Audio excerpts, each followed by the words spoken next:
Estamos viviendo en un tiempo que ha sido definido como dictadura del relativismo. El relativismo ha invadido nuestra sociedad, nuestra forma de pensar, de ser y de vivir. Y como consecuencia, parece que hoy se desdeña lo que es moral. Hay un desdén hacia lo moral. Y también conceptos como pecado, se piensa que son hoy ideas de hace 1000 años, de tiempos de la Edad Media. No es así. La moral tiene su razón de ser y el pecado tiene todo un peso en su definición. Así que ante la necesidad de hablar sobre estos temas, hemos preparado hoy en La Libertad de Creer este programa para hablar sobre moral y pecado. Así que les saludo con afecto, le agradezco que esté con nosotros. Comencemos con este tema. Iniciamos a partir de esta nota que nos define qué cosa es el pecado.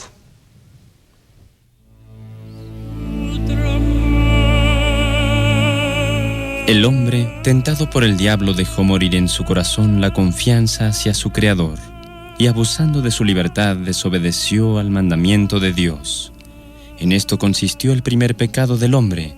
En adelante todo pecado será una desobediencia a Dios y una falta de confianza en su bondad. En este pecado el hombre se prefirió a sí mismo en lugar de Dios, y por ello despreció a Dios. Hizo elección de sí mismo contra Dios, contra las exigencias de su estado de criatura, y por tanto contra su propio bien. El hombre, creado en un estado de santidad, estaba destinado a ser plenamente divinizado por Dios en la gloria.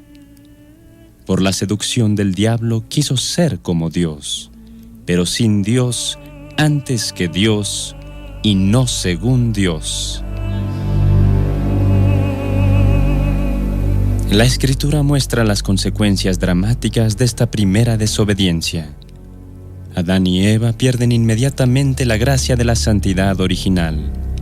Tienen miedo de Dios, de quien han concebido una falsa imagen, la de un Dios celoso de sus prerrogativas. Hablemos pues sobre lo que es el pecado y lo que es la moral. Para tratar este tema invité a un gran filósofo, doctor en filosofía, con postdoctorado en filosofía, autor de 4 libros, catedrático en la Universidad Panamericana, el doctor Manuel Ocampo Ponce, a quien tengo el gusto de conocer desde hace tiempo y agradezco a Dios por el don de su amistad. Va usted a ver qué clara manera de enseñar, de explicar y qué estructura mental sorprendente tiene mi querido Manuel. Bienvenido, gracias. Muchas gracias por la invitación. Estoy encantado de estar aquí con ustedes, compartiendo este tema tan importante. Sí. ¿Qué es el pecado? Suena a palabra de... Uy, eso, bueno, hay gente que hasta se ríe, ¿no? Oye, eso que va a ser un pecado. Ay, sí, ¿y qué? Pues el pecado es el mal moral. Hay diferentes tipos de males. Hay males físicos, pero también existe el mal moral.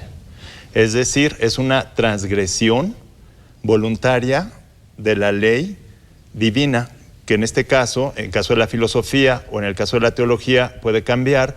La ley divina, en el caso de la filosofía, es la ley natural, que nosotros descubrimos en la naturaleza humana, en la estructura de la naturaleza humana descubrimos este orden o esta ley. Cuando se realiza una transgresión voluntaria a esta ley, entonces llamamos mal moral o pecado. ¿Cuál es la consecuencia, Manuel? Bueno, hay diferentes tipos de pecados y antes de entrar a las consecuencias, pues sería importante decir primero que el pecado tiene una materia y una forma.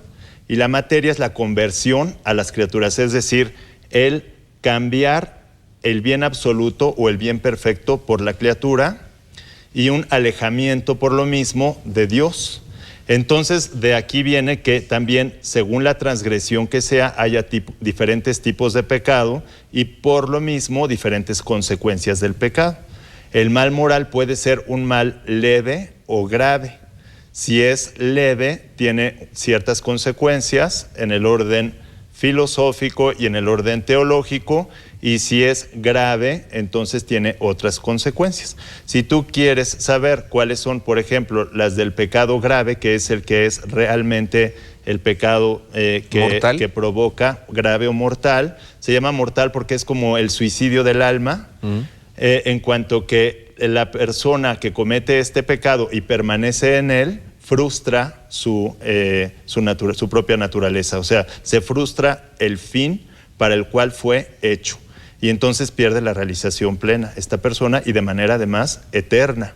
Entonces este pecado es grave. Los pecados graves tienen entre estas consecuencias y otras más, pues que se hace uno reato de esta pena eterna. Pero además, claro, con este pecado se pierden, con los pecados graves o mortales, entre las consecuencias que tenemos, es que se pierden, por ejemplo, de las virtudes teologales. La caridad se pierde pues inmediatamente, la fe y la esperanza quedan gravísimamente afectadas y en peligro también de perderse, se pierden los dones del Espíritu Santo, en el caso de la teología, se pierde también, se pierden pues, las virtudes infusas, toda la parte de las virtudes infusas, todos los méritos que haya realizado la persona por buena que haya sido toda su vida, con un solo pecado grave o mortal, se pierden todos estos méritos, de tal suerte que hay bastantes consecuencias. Se pierde la paz, se pierde la amistad con Dios, se pierde la inhabitación de la Santísima Trinidad en el alma de la persona, y este rompimiento grave con Dios, en el caso de la teología, pues compromete la felicidad sobre todo y la realización de la persona que lo comete. Por eso realmente el verdadero mal que aflige al hombre es el pecado grave. No hay ningún otro mal que se le compare, ni los males físicos ni nada, porque realmente por eso incluso también el bien espiritual de una persona, de una sola persona, vale más que el bien natural de todo el universo y de todas las demás personas. Mira, me recuerdas a San Juan de la Cruz que dice: olvido de lo creado, memoria del Creador, atención a lo interior y estarse amando al amado. Así es. Como él ya dice que no está nuestra plenitud en la creación, sino en el Creador. Y esto último que citaste también, San Juan de la Cruz lo dice: un solo pensamiento del hombre vale más que todo el universo. Por lo tanto, solamente Dios es digno de él.